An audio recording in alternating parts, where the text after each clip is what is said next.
Bismillahirrahmanirrahim. Assalamualaikum warahmatullahi wabarakatuh. Alhamdulillah wassalatu wassalamu ala Rasulillah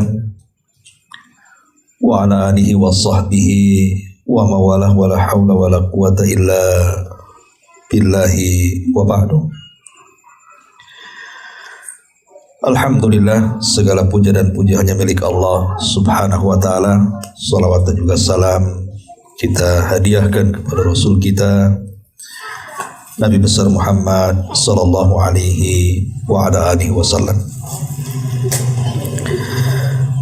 Ma'asyiral muslimin wal muslimat rahimani wa rahimakumullah.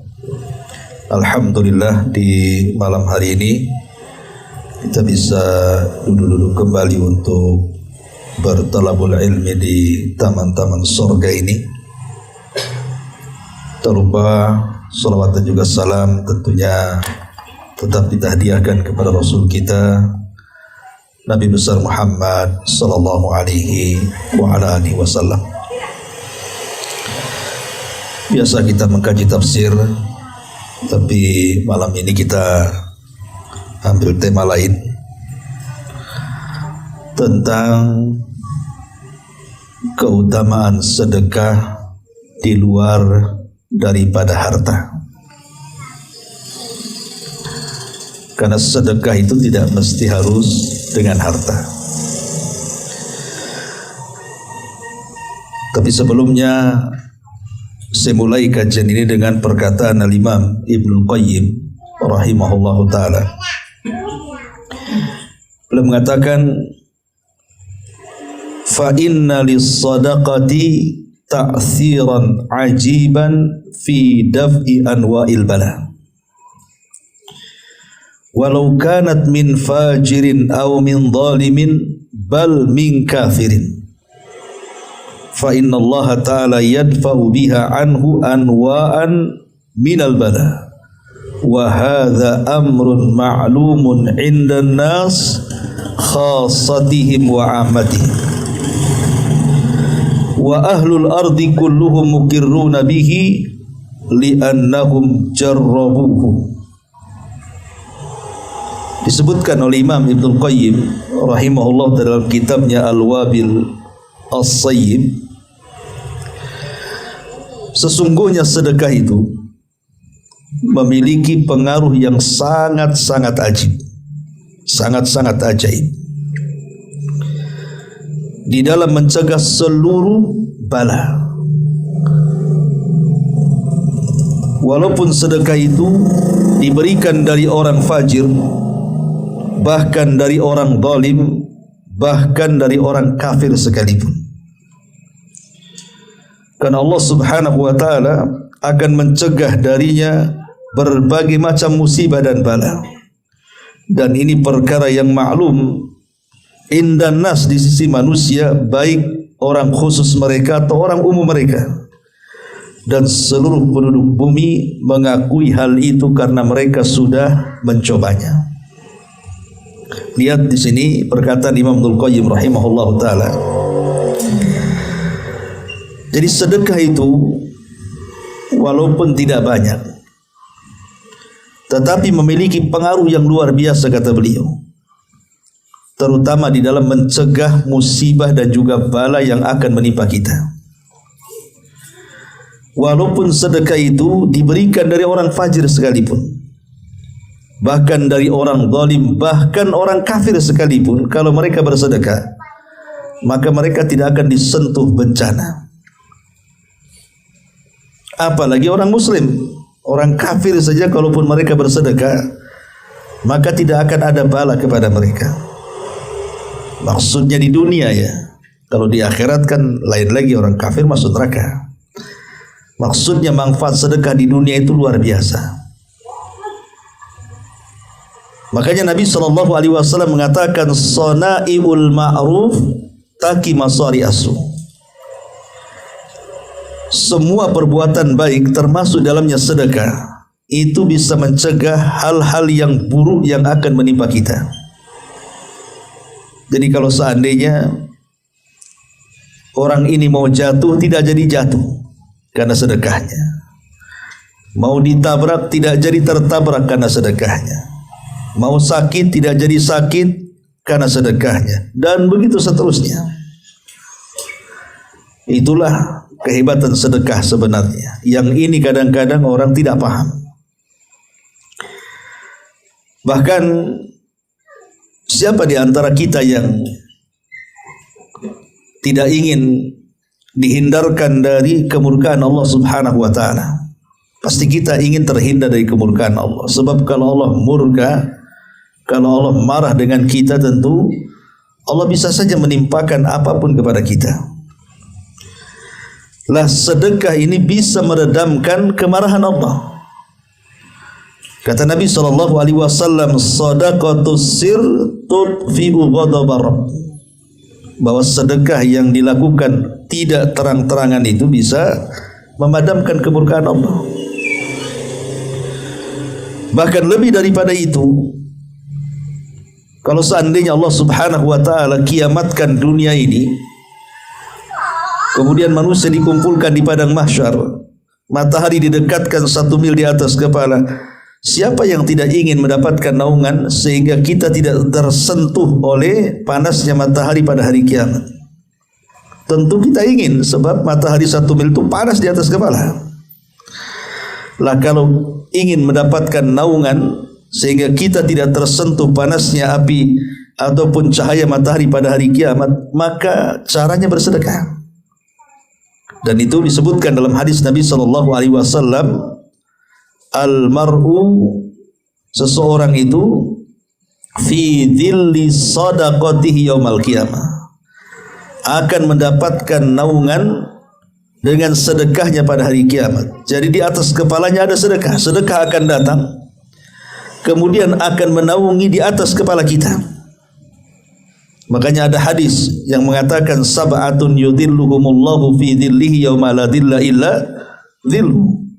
Ada 7 kelompok yang akan mendapatkan naungan arsy di hari yang tidak ada naungan kecuali naungan Allah. Salah satunya apa? Rajulun tasaddaqa biyamini. Seseorang laki-laki yang berinfak dengan tangan kanannya, tangan kirinya tidak tahu. Dari sini menunjukkan bahwa sedekah itu bisa menyelamatkan kita kelak pada hari kiamat. Ma'asyiral muslimin wal muslimat rahimani wa rahimakumullah. Bahkan orang yang bersedekah itu setiap hari didoakan malaikat. Coba, malaikat itu kan setiap hari turun. Dan setiap pagi malaikat akan mendoakan kepada orang yang bersedekah.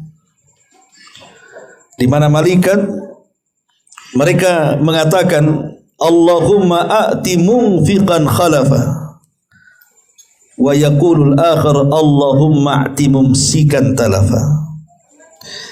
Kata Nabi SAW, tidaklah seorang hamba berada di waktu pagi kecuali ada 2 malaikat yang turun setiap paginya. Jadi setiap pagi itu ada 2 malaikat yang diutus Allah. Kemudian malaikat ini akan berdoa dengan doa seperti ini, ya Allah, berikanlah ganti kepada setiap orang yang bersedekah. Ya Allah, lenyapkan harta kepada orang yang menahan sedekah. Itu setiap pagi mengatakan seperti itu. Berarti kalau seandainya setiap pagi kita bersedekah, berarti setiap hari kita didoakan para malaikat.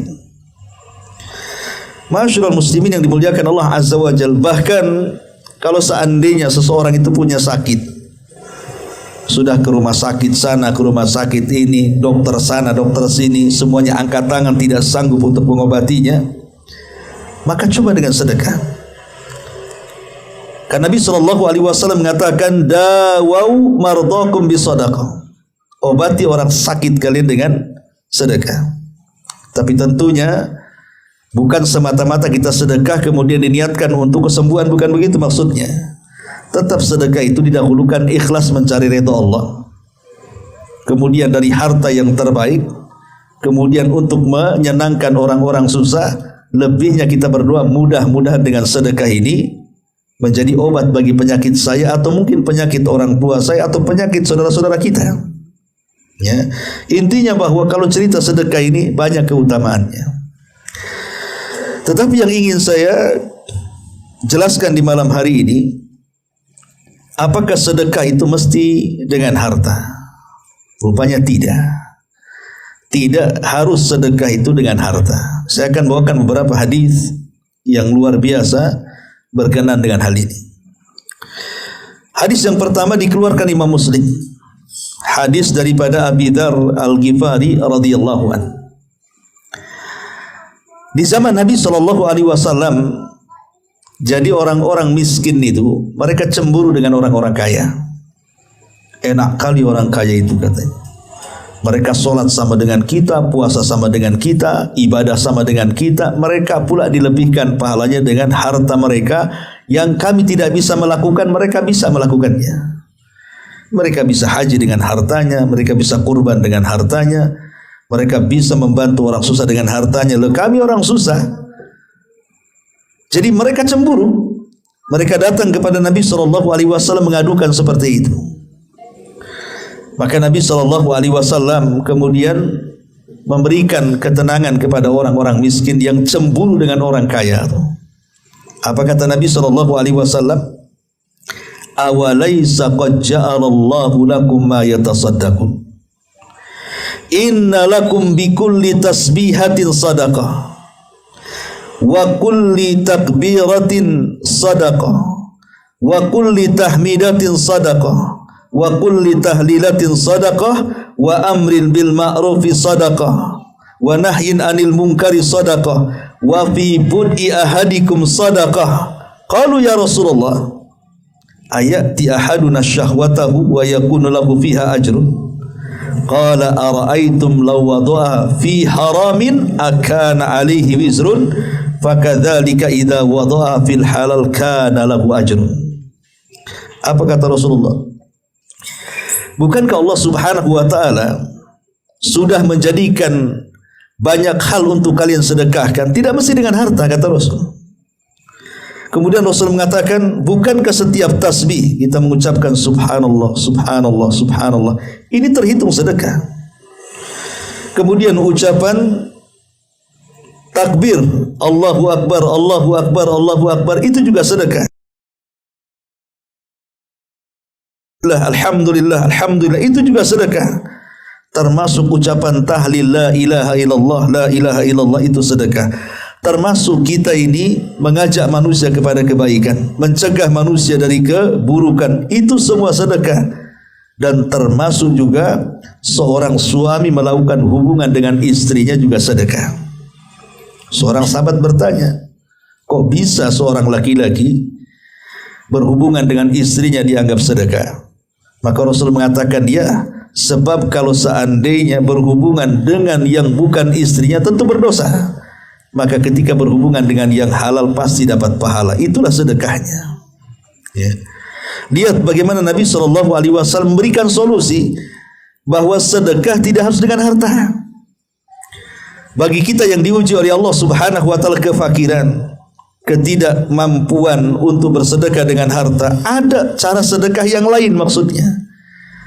Ya seperti hadis Rasul ini, memperbanyak zikir kepada Allah Azza wa Jal, baik tasbihnya, takbirnya, tahlilnya, tahmidnya, atau umpamanya mengajak manusia kepada kebaikan, ngajak sholat, kan itu ya, ataupun ngajak berbuat baik, bersilaturahim, ngajak ngaji dan begitu seterusnya. Itu kan sedekah tuh.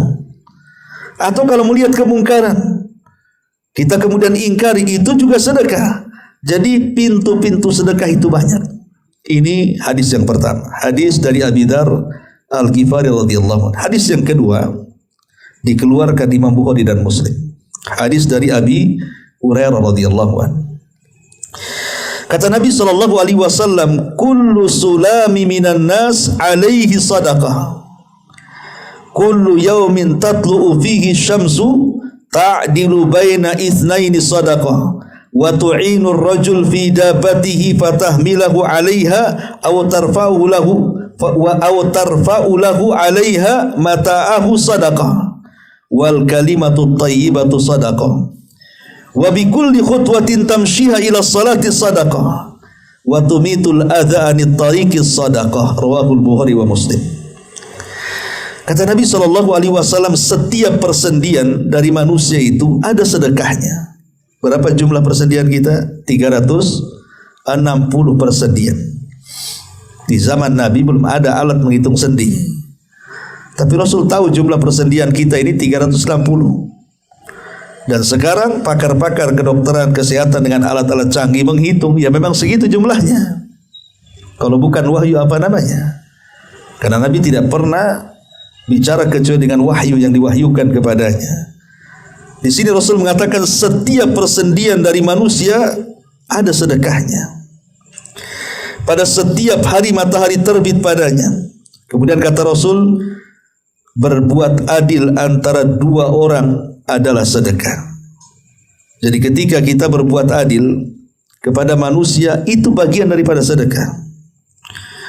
Kemudian kata Nabi SAW, menolong seseorang dalam urusan kendaraannya, membantunya agar bisa menaiki kendaraan tersebut, atau engkau mengangkat barang-barang ke atasnya atau menurunkannya, itu juga sedekah.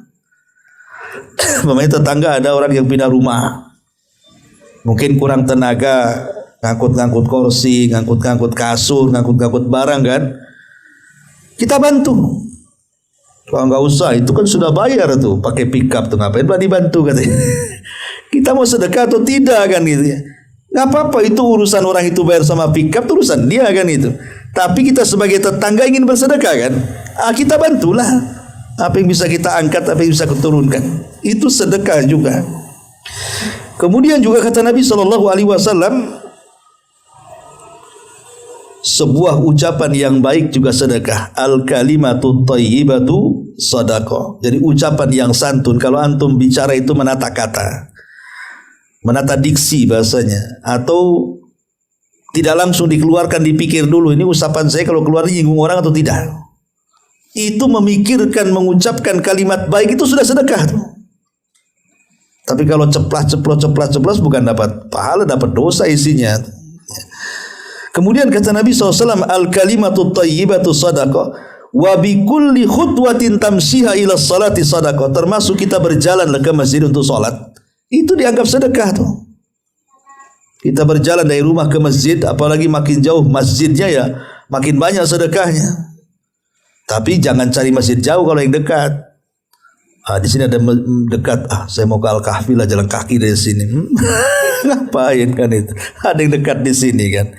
Jadi kalau kita berjalan ke sana itu sudah dianggap sedekah. Kemudian watumitul adza anit tariqi sadaqah. Termasuk kalau antum pulang dari masjid, pulang dari mana, jalan kaki, nampak pula di bawah itu ada paku, ada beling, ada apa, kita sisihkan ke samping karena ini membahayakan orang, membahayakan kendaraan. Itu sedekah. Mengganggu manusia di jalan ini ada pahalanya, maka aku kirim pahala ini kepada orang tuaku yang sudah meninggal, katanya. Sampai seperti itu, ya.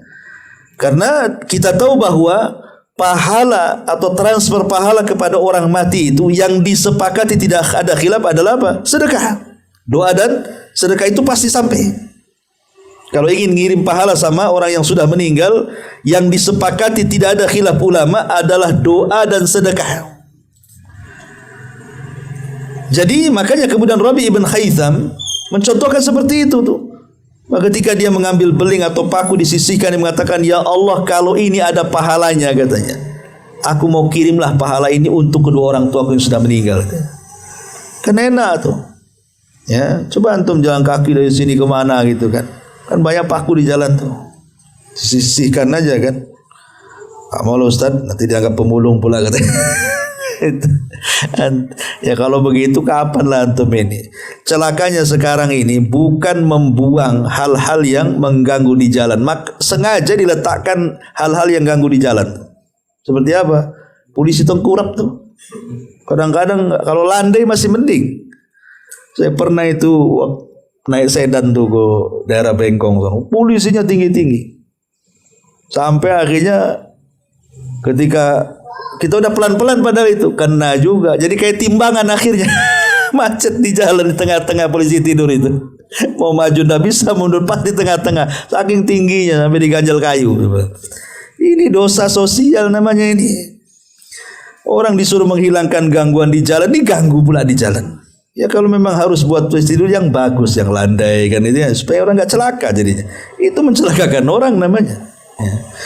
Ma'asyiral muslimin wal muslimat rahimani wa rahimakumullah. Ini hadis yang kedua. Hadis yang ketiga. Hadis dari Abi Dzar juga radhiyallahu an, dan disebutkan dalam silsilah ahadits as-sahihah, artinya disahihkan oleh Syekh Albani rahimahullah taala. Kata Nabi sallallahu alaihi wasallam, "Laisa min nafsi ibni Adam illa 'alaiha sadaqah fi kulli yaumin tala'at fihi syamsu." Tidak ada satupun jiwa anak keturunan Adam melainkan wajib bersedekah pada setiap hari ketika terbit matahari. Kemudian kata Rasul, kata para sahabat, "Ya Rasulullah, wa min aina lana sadaqah natasaddaqu biha?" Sahabat mengatakan, "Wahai Rasul, dari mana kami mempunyai harta untuk kami sedekahkan? Kami tak punya harta. Kalau setiap hari kami sedekah itu, dari mana sedekahnya?" Setiap pagi harus bersedekah, kata Nabi. Kata sahabat, dari mana duitnya? Ya. Kalau sekali-kali mungkin bisa lah, kalau setiap hari kan itu ya. Karena di otak para sahabat itu dipikirnya sedekah dengan uang. Kalau setiap hari mengeluarkan uang setiap pagi, siapa yang sanggup? Jadi mereka bertanya kepada Rasulullah, dari mana caranya kita bersedekah wahai Rasul? Khairi la katsira, banyak, tidak mesti dengan uang. Kata Rasul adzanit tariq alaihi wasallam, setelah menyebutkan pintu-pintu sedekah itu, orang tuli juga sedekah. Engkau memberi petunjuk kepada orang yang buta, itu sedekah. Karena baik sedekah harta atau sedekah yang lainnya yang sifatnya menolong orang miskin, bukan orang miskin butuh dengan kita. Karena setiap dia itu sama orang miskin itu, ya, bukan orang miskin yang berterima kasih kepada dia, karena sebab orang yang bersedekah itu tidak mungkin fakir, tidak mungkin miskin. Jadi ketika kita membantu orang itu, hakikatnya kita yang butuh dia, bukan dia yang butuh kita. Kemudian kita datang, kita tolong, kita yang berhajat sama dia sebenarnya. Dengan ala kulli muslim sadaqah. Qalu fa illam yajid, wajib bagi setiap muslim itu untuk bersedekah. Kemudian beberapa orang bertanya kepada Rasulullah, jika kita tidak mampu wahai Rasul, apa yang harus kami lakukan? Maka Rasul maka Nabi SAW mengatakan, maka boleh dengan menolong orang yang sedang membutuhkan pertolongan. Tidak harus mesti uang, kita menolong. Wahai Rasulullah, bagaimana kalau tidak kebenaran atau mengatakan sesuatu yang jujur untuk berbuat kejelekan, karena hal itu adalah sedekah. Artinya kalau seandainya kita tidak sanggup, maka puncaknya adalah itu sedekah. Mau ngadu domba tak jadi, ngadu singgung, akhirnya tak jadi, balikan lagi di garasi dia, sukan. Kan namanya suara pasukan ketika berjalan itu kan menggetarkan, mendengar ucapan ketua semut itu. Apa dalam Quran? Ya senyum dengan orang lah kan itu.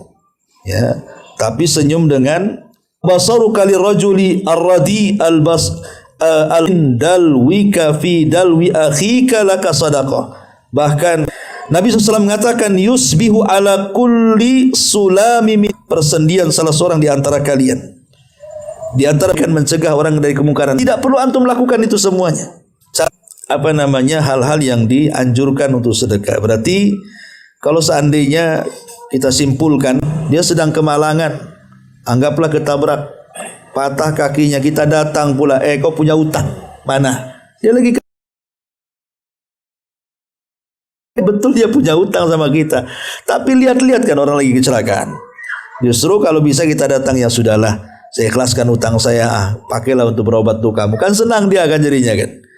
Jadi kalau bisa itu menyenangkan orang lain dengan lisan kita, dengan ucapan-ucapan yang indah juga bagian daripada sedekah. Ma'asyiral muslimin yang dimuliakan Allah Subhanahu wa taala, maka intinya bahwa sedekah itu tidak mesti dengan harta. Banyak perkara-perkara yang di luar harta sudah dianggap sedekah, dan kita mendapatkan pahala sedekah sama dengan pahala orang bersedekah dengan harta yang luar biasa yang sudah saya jelaskan tadi. Di antaranya bahwa orang yang bersedekah itu akan diselamatkan dunia dia dan akhirat dia, akan mendapatkan hidayah, kelapangan dada, bahkan kuburannya juga akan didinginkan, bahkan sampai di akhirat dia akan dinaungi. Bahkan kelak di pintu sorga ada namanya babus sedekah, pintu khusus orang yang bersedekah. luar biasa ya. Ini diantara nasihat yang ingin saya nasihatkan di malam hari ini. Tidak banyak dan ringan ya masalahnya. Ini walaupun amalan-amalan harian, tapi sebenarnya pahalanya banyak. Banyak kita lalaikan. Kalau kita amalkan bisawab, ini yang bisa saya sampaikan. Mudah-mudahan manfaatnya. Subhanallah bihamdika, asyhadu an la ilaha illa anta